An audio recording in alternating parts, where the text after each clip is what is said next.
បាទជំរាបសួរបងប្អូនអតិថិជនទាំងអស់គ្នារីរាល់មួយគ្រឿងទៀតហើយសម្រាប់ថ្ងៃនេះជាមួយនឹង Ford Ranger XLT ហើយថ្ងៃមុន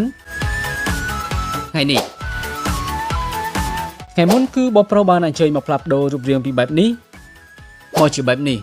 ពី Ranger XLT ទៅជា Ranger Raptor ហើយសម្រាប់ថ្ងៃនេះគឺបងប្រុសបានអញ្ជើញមក upgrade បន្ថែមជាមួយនឹងការផ្លាស់ប្ដូរនៃជាគៀងលេងគុជ LED ព្រមទាំងបំពាក់បន្ថែមនៅកាមេរ៉ា360បន្ថែមទៀតហើយសម្រាប់បងប្អូនដែលប្រើប្រាស់រថយន្ត Ford Ranger XLT XL ហើយចង់ upgrade បន្ថែមនៅផ្នែកខាងមុខបងប្អូនអាចពិចារណានៅជាគៀងមួយនេះបានហើយសម្រាប់ជាគៀងមួយនេះបងប្អូននៅពេលដែលបងប្អូនផ្លាស់ប្ដូរហើយបងប្អូននឹងឃើញថារថយន្តរបស់បងប្អូនគឺផ្លែជាងមុនមួយកម្រិតទៀតហើយមិនតែប៉ុណ្ណោះទេបងប្អូនវាថែមទាំងជួយឲ្យការបើកបររបស់បងប្អូននៅពេលយប់គឺកាន់តែមានផាសុកភាពជាងមុននោះក៏ព្រោះតែពន្លឺរបស់វាគឺភ្លឺបានឆ្ងាយហើយច្បាស់ថែមទៀតផងចំពោះ function ប្រព័ន្ធដំណើរការរបស់ជាគៀងមួយនេះដំណើរការដូចទៅនឹងស៊ីនដែរបងប្អូនហើយឥឡូវនេះយើងទៅមើលកាមេរ៉ា360វិញ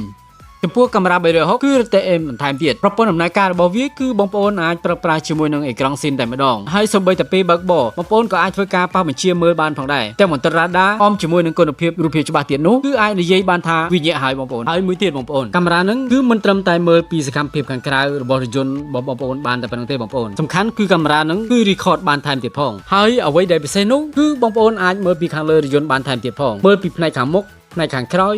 ចំហៀងឆ្វេងស្ដាំគឺវាលយអាត្រង់ហ្នឹងបងប្អូនអញ្ចឹងហើយសម្រាប់បងប្អូនដែលមានបំណងចង់បំពាក់បន្ថែមឬចង់ upgrade នៅគ្រឿងផ្សេងទៀតបងប្អូនអាចសាកសួរព័ត៌មានបន្ថែមតាមលេខទូរស័ព្ទដែលមាននៅខាងលើវីដេអូឬឆាតចុះ page Supercare សូមអរគុណ